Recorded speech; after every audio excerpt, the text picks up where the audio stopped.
Hey guys, welcome back to the channel. I want to do a quick update deck profile for you guys, this time on my Salamangreats. And don't worry, I'm still going to continue on my combo videos. In fact, this is going to be the next deck that I'm going to present on my next combo videos. But anyway, I thought I'd go back and do some much needed changes with the deck. I'm well aware of Silent Mining, which unfortunately I don't possess yet. But honestly, I don't think you need it. But if you want to run it, go ahead and run it. Most people say you shouldn't run no more than 2 because 3 is a little too much.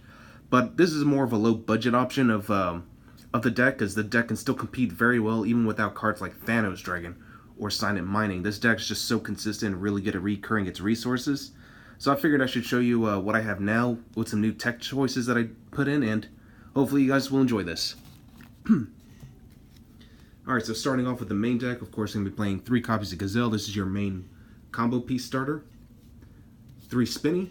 You can opt to running 2 if you want, but I definitely want to see this card in my opening hand, though. I can trigger off Gazelle's effect in some way or another. 3 Foxy, another one of your best normal summons, helps you dig through your deck for your Salamangreat cards.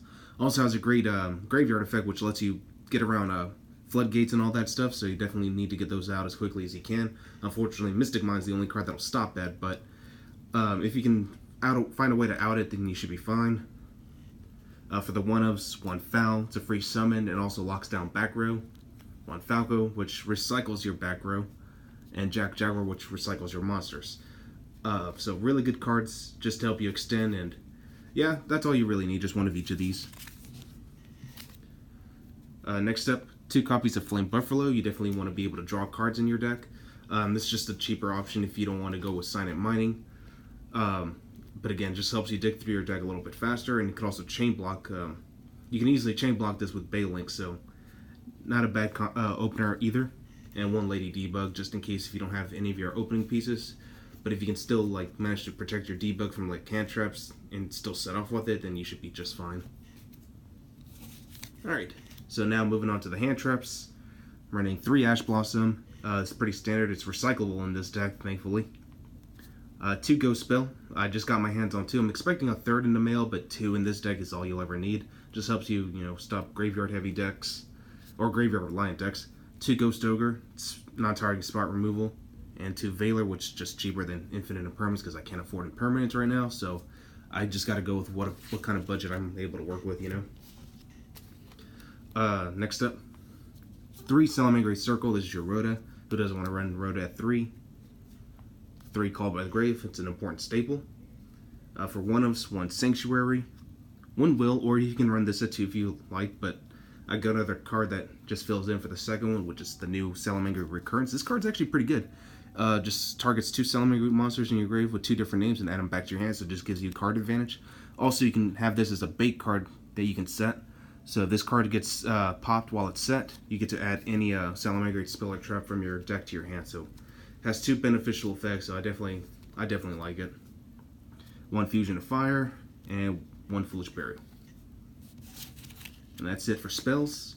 For traps, I'm running 1 Roar, 1 Rage, and 3 Solemn Strike. This is more of a stun control variant that I'm running, so, and honestly this deck's been working out just fine for me. I've won a lot of duels with this, so, and Solemn Strike's just one of those cards that throws people off, so especially for those decks that like to overextend and fill up their boards, if you stun them at any given time at the right monster, they just wasted so many resources. And yeah, it's just not pretty.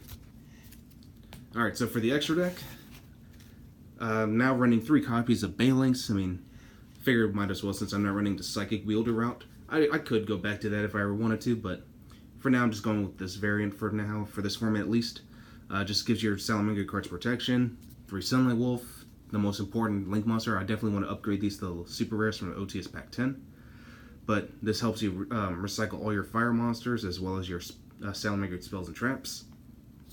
2 Heat Leo. This is just one of my OTK enablers, especially if you have Violet Chimera in your extra deck, so it definitely helps.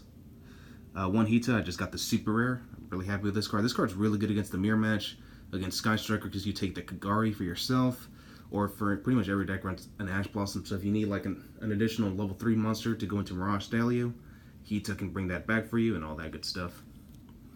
1 Nightmare Phoenix. I'm still doing the Update Jammer and Borlo Dragon combo just because you could steal 2 monsters. so it's pretty busted. For my Xyz, I'm running 1 Mirage Dalio and 1 Abyss Dweller, and of course the 1 Violet Chimera.